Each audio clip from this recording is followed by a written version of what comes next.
So apparently, according to Donald Trump, civil rights led to white people being treated very badly.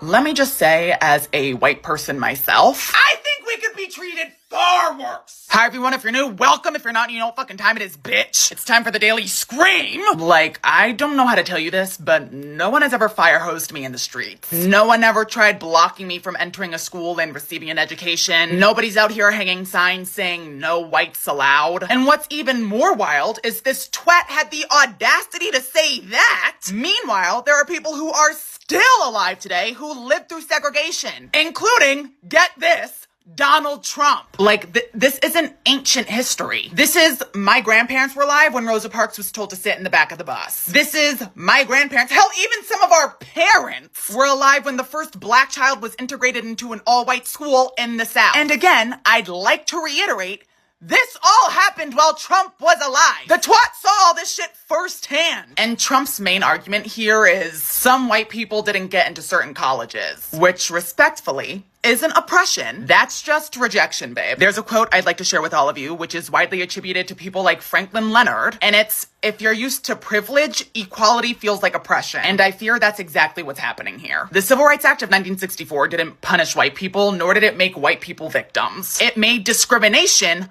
illegal. And if that feels like being very badly treated, babe, that's a fucking you problem. A big you problem. So in an interview with the New York Times, Mr. I've done more for black people than Abraham Lincoln said that the civil rights movement actually hurt a lot of white people very badly. According to the New York Times, Don Snorleon said that the 1964 Civil Rights Act accomplished some very wonderful things, but it also hurt a lot of people. He said, and I quote, "People that deserve to go to college or deserve to get a job were unable to get a job, so it was reverse discrimination." I declare, honey, what a disgrace. Not Mr. I've done more for black people since 1964. Not Mr. The blacks love me. You can't make this shit up. So as we all know, the 1964 Civil Rights Act sought to end race-based discrimination and segregation and provide black Americans with equal access to education and employment. So no one should be surprised that Frumpet Dump feels this way. He ran his campaign on this exact premise.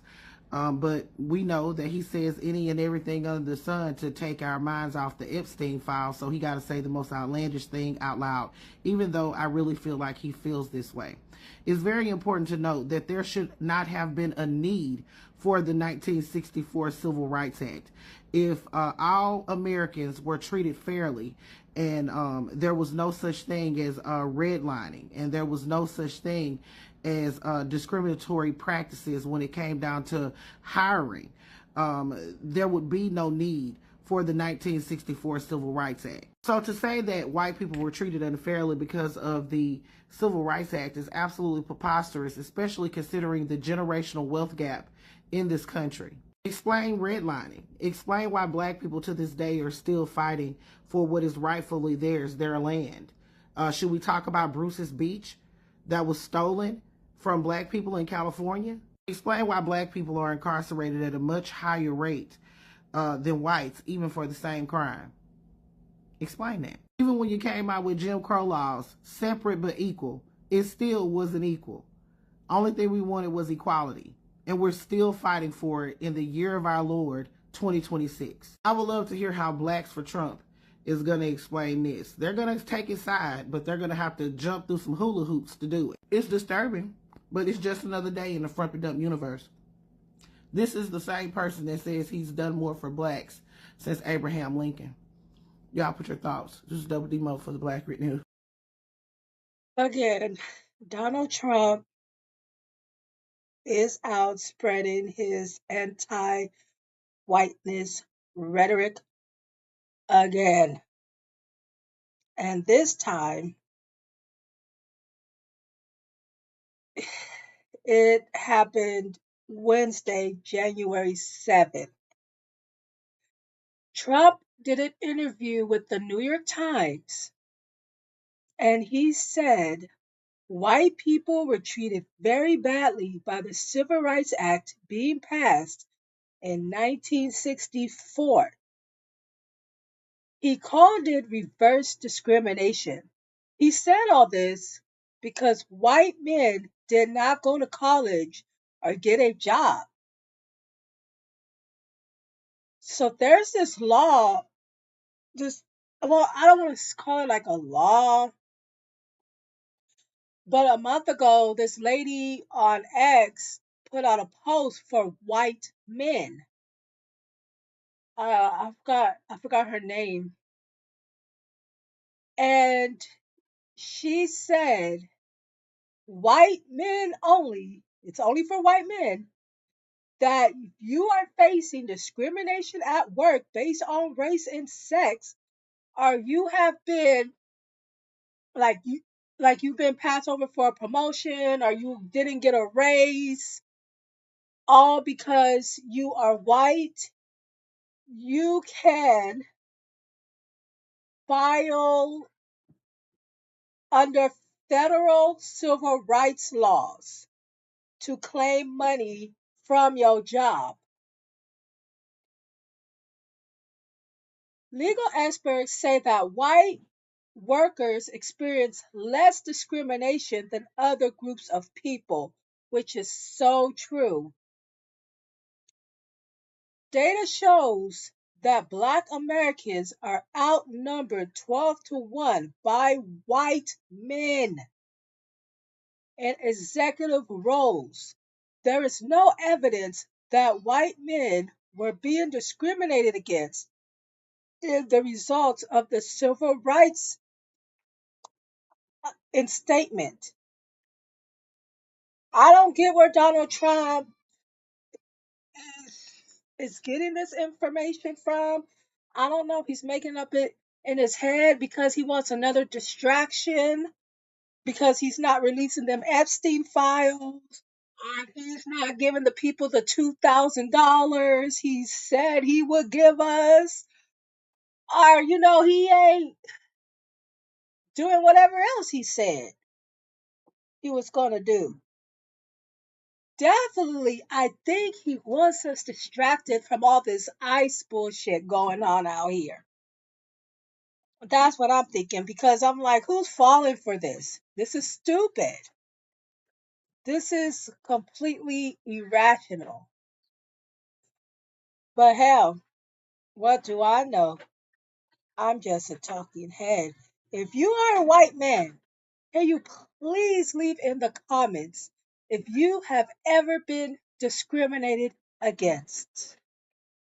Trump says civil rights led to white people being very badly treated. It's almost like these folks think it's their right to be able to deny us of ours. He said white people were very badly treated, where they did extremely well, and they were not invited to go to a university to college. So I would say in the same way, I think it was unfair in certain cases. People that deserved to go to college or deserved to get a job were unable to get a job. So it was a reverse discrimination. And the Thinking Deeply About Shallow Shit award goes to Mango Mussolini. It's almost like they believe if you don't get to objectify black folks, you have your rights taken away from you. Do they believe they have the right to be white supremacists and oppressed and they want to be called out about it? The same folks that want to chastise our community for being victims and making up that shit all the time is the same individuals that will literally construct a whole case in reality just so they can be a victim. These racially illiterate people love to make situations illustrating how they don't have an understanding to read or write situations pertaining to race. See, the issue is the reverse discrimination for him, not the discrimination itself. To the people in the back, ain't no such thing as reverse discrimination, reverse racism, none of that. Education is elevation. Yes, it's true that the guy in the White House said that civil rights led to white people being very badly treated. Let's just go ahead and get right into this one, okay? So in a new interview reported by Erica Green of the New York Times, Trump said he thinks civil rights protections ended up screwing over white people. In his exact words, white people were very badly treated. He's talking about the laws that came from the 1960s civil rights movement. You know, the ones that ended legalized discrimination? Those ones, okay? And he is saying that while they did some good, they also led to reverse discrimination where qualified white guys can't get into college or land jobs. This is not just another one of his rants either. This is now the core idea his entire administration is now running with, that white Americans are the real victims of discrimination today. And they're not just talking about it. They're implementing this fan fiction into actual policy. Remember the Equal Employment Opportunity Commission, the agency that's supposed to fight workplace discrimination? Well, Trump's team has completely flipped the script. The EEOC chair, Andrea Lucas, recently put out a video specifically asking white men to come forward if they feel they've been passed over for a job or promotion because of their race or sex. She told them that they could sue for money. And JD Vance and top advisor Stephen Miller blasted that video out to their followers. And Vance called diversity programs a deliberate program of discrimination primarily against white men. There is zero evidence that civil rights legislation negatively impacted white men. Zero. And now this guy and this White House is playing politics to weaken civil rights protections for people that actually need them. So President Donald Trump is now framing civil rights as something that took away from white Americans. And that framing, as you can imagine, is intentional. He recently said that after the civil rights movement, white people were treated very badly, arguing that civil rights laws cost white Americans jobs and also some college opportunities that they deserved. That comes after Vice President J.D. Vance said America does not need to apologize for being white anymore. Let's be clear. Civil rights were created to address centuries of legalized racism in this country, slavery, Jim Crow, redlining. I could go on and on and on and on. But that's not the point of these comments, not the only point.